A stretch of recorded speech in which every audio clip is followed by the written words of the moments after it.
All right, so we're going to give a quick demonstration of the IQ8 inverter system. So right now we have a system that consists of 10 of our IQ8 PV inverters running off-grid. And these IQ8 PV inverters are connected to a simulated PV array. So this system has no batteries right now. It's running off-grid off of PV alone. Because we have a PV simulator, we can actually simulate how the system responds at different times of day. Right now, we actually have it configured to output 1,000 watts per meter squared, which is basically the middle of the day, full sun. You have quite a bit of power on this system. And we're going to see how it responds to different types of loads.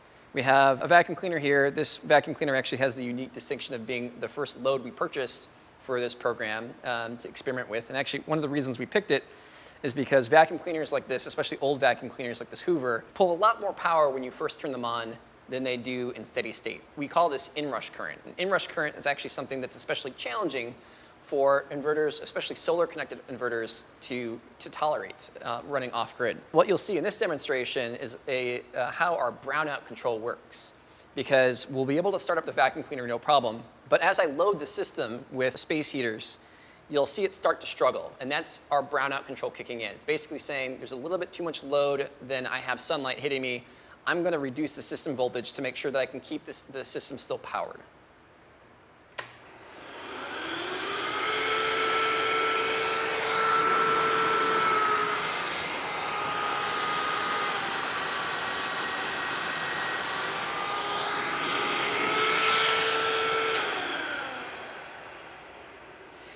So with that demonstration, you saw that it was able to turn on the vacuum cleaner, handle the inrush, even though this is a pretty small PV system, and it was able to handle additional loads turning on after the vacuum cleaner started up. But as we increased load, the system started to struggle.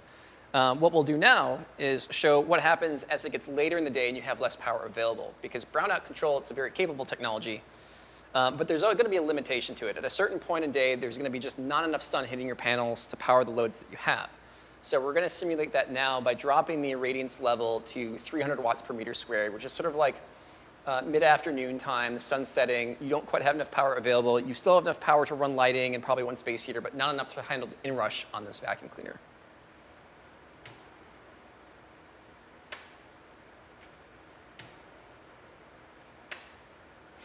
So we saw here is what happens when you simply try to draw too much power from the PV. The voltage collapses too much and the system decides to shut off. You can see that the system is designed to automatically restart.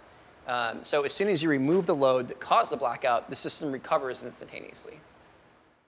All right, so we're going to do one more demonstration of brownout control, this time a dynamic demonstration, where we're going to show what happens when you have good sunlight, but then some clouds come over and basically temporarily reduces the amount of sunlight that you have, and thus power feeding your system, and then that cloud cover goes away. So we're going to show the dynamic performance of intelligent brownout control and showing how it can respond very quickly to changing conditions. So to demonstrate this, we're going to turn on the vacuum cleaner again, the load that we know has very high inrush. We're going to let it spin up to full rates like we're actually doing some vacuuming, and then we're going to simulate some cloud cover coming over, which is going to cause the vacuum cleaner to struggle a little bit, the light to dim, and then we'll show that cloud cover basically going away, and the system comes back up to full power.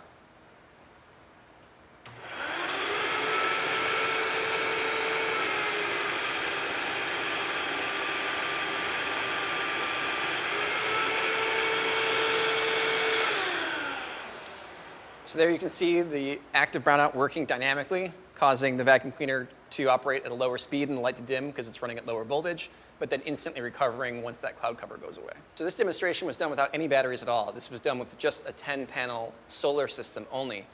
But that's not to say that brownout control is not useful with systems with batteries. Brownout control could also be very useful on a system that had a very small amount of batteries where you're running a large amount of load, or even if you had a lot of batteries and you're just kind of pushing the limits of what your system can actually do. Brownout control is universal. It's just a system that allows you to operate near the bounds of what your system is actually capable of doing with a larger amount of forgiveness. It gives you a little bit of forgiveness where the voltage can drop a little bit when you're pushing the envelope, and the system will degrade rather than completely shutting off. So it's very useful just for making sure that the energy that we're using is practical.